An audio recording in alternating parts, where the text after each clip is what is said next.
श्रीमद् भगवद गीता 9वें अध्याय का महात्म्य। महादेव जी कहते हैं, पार्वती, अब मैं आदर पूर्वक 9वें अध्याय के महात्म्य का वर्णन करूंगा, तुम स्थिर होकर सुनो। नर्मदा के तट पर माहिष्मती नाम की एक नगरी है।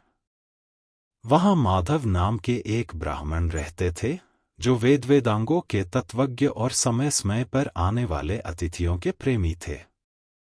उन्होंने विद्या के द्वारा बहुत धन कमाकर एक महान यज्ञ का अनुष्ठान आरंभ किया। उस यज्ञ में बलि देने के लिए एक बकरा मंगाया गया। जब उसके शरीर की पूजा हो गई, तब सबको आश्चर्य में डालते हुए उस बकरे ने हंसकर उच्च स्वर से कहा, ब्राह्मण, इन बहुत से यज्ञों द्वारा क्या लाभ है? इनका फल तो नष्ट हो जाने वाला तथा ये जन्म, जरा और मृत्यु के भी कारण है। यह सब करने पर भी मेरी जो वर्तमान दशा है, इसे देख लो। बकरे के इस अत्यंत कौतूहलजनक वचन को सुनकर यज्ञ मंडप में रहने वाले सभी लोग बहुत ही विस्मित हुए। तब वे यजमान ब्राह्मण हाथ जोड़ अपलक नेत्रों से देखते हुए बकरे को प्रणाम करके यज्ञ और आदर के साथ पूछने लगे। ब्राह्मण बोले, आप किस जाति के थे? आपका स्वभाव और आचरण कैसा था? तथा जिस कर्म से आपको बकरे की योनि प्राप्त हुई, यह सब मुझे बताइए। बकरा बोला, ब्राह्मण, मैं पूर्व जन्म में ब्राह्मणों के अत्यंत निर्मल कुल में उत्पन्न हुआ था। समस्त यज्ञों का अनुष्ठान करने वाला और वेद विद्या में प्रवीण था। एक दिन मेरी स्त्री ने भगवती दुर्गा की भक्ति से विनम्र होकर अपने बालक के रोग की शांति के लिए बलि देने के निमित्त मुझसे एक बकरा मांगा।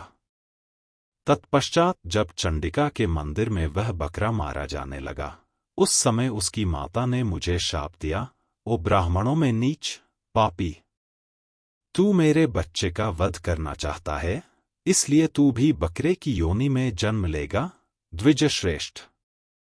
तब कालवश मृत्यु को प्राप्त होकर मैं बकरा हुआ। यद्यपि मैं पशु योनि में पड़ा हूं, तो भी मुझे अपने पूर्व जन्मों का स्मरण बना हुआ है। ब्राह्मण, यदि आपको सुनने की उत्कंठा हो तो मैं एक और भी आश्चर्य की बात बताता हूं। कुरुक्षेत्र नामक एक नगर है, जो मोक्ष प्रदान करने वाला है। वहां चंद्रशर्मा नामक एक सूर्यवंशी राजा राज्य करते थे। एक समय जब सूर्य ग्रहण लगा था, राजा ने बड़ी श्रद्धा के साथ कालपुरुष का दान करने की तैयारी की। उन्होंने वेदांगों के पारगामी एक विद्वान ब्राह्मण को बुलवाया और पुरोहित के साथ वे तीर्थ के पावन जल से स्नान करने को चले और 2 वस्त्र धारण किए।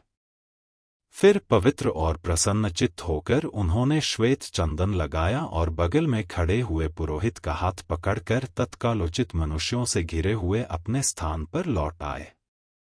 आने पर राजा ने यथोचित विधि से भक्तिपूर्वक ब्राह्मण को कालपुरुष का दान किया।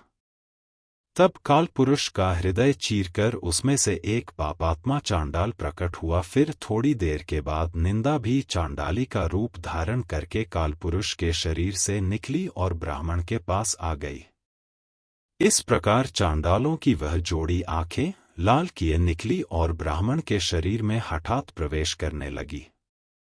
ब्राह्मण मन ही मन गीता के 9वें अध्याय का जप करते थे और राजा चुपचाप यह सब कौतुक देखने लगे। ब्राह्मण के अंतःकरण में भगवान गोविंद शयन करते थे। वे उन्हीं का ध्यान करने लगे। ब्राह्मण जब गीता के 9वें अध्याय का जप करते हुए अपने आश्रयभूत भगवान का ध्यान किया, उस समय गीता के अक्षरों से प्रकट हुए विष्णुदूतों द्वारा पीड़ित होकर वे दोनों चांडाल भाग चले। उनका उद्योग निष्फल हो गया। इस प्रकार इस घटना को प्रत्यक्ष देखकर राजा के नेत्र आश्चर्य से चकित हो उठे। उन्होंने ब्राह्मण से पूछा, विप्रवर, इस भयंकर आपत्ति को आपने कैसे पार किया? आप किस मंत्र का जप तथा किस देवता का स्मरण कर रहे थे? वह पुरुष तथा स्त्री कौन थी? वे दोनों कैसे उपस्थित हुए? फिर वे शांत कैसे हो गए? यह सब मुझे बताइए। ब्राह्मण ने कहा, राजन, चांडाल का रूप धारण करके भयंकर पाप ही प्रकट हुआ था तथा वह स्त्री निंदा की साक्षात मूर्ति थी। मैं इन दोनों को ऐसा ही समझता हूं। उस समय मैं गीता के 9वें अध्याय के मंत्रों की माला जपता था। उसी का महात्म्य है कि सारा संकट दूर हो गया। महीपते, मैं नित्य ही गीता के 9वें अध्याय का जप करता हूं। उसी के प्रभाव से प्रतिग्रह जनित आपत्तियों के पार हो सका हूं। यह सुनकर राजा ने उसी ब्राह्मण से गीता के 9वें अध्याय का अभ्यास किया। फिर वे दोनों ही परम शांति, मोक्ष को प्राप्त हो गए। यह कथा सुनकर ब्राह्मण ने बकरे को बंधन से मुक्त कर दिया और गीता के 9वें अध्याय के अभ्यास से परम गति को प्राप्त किया।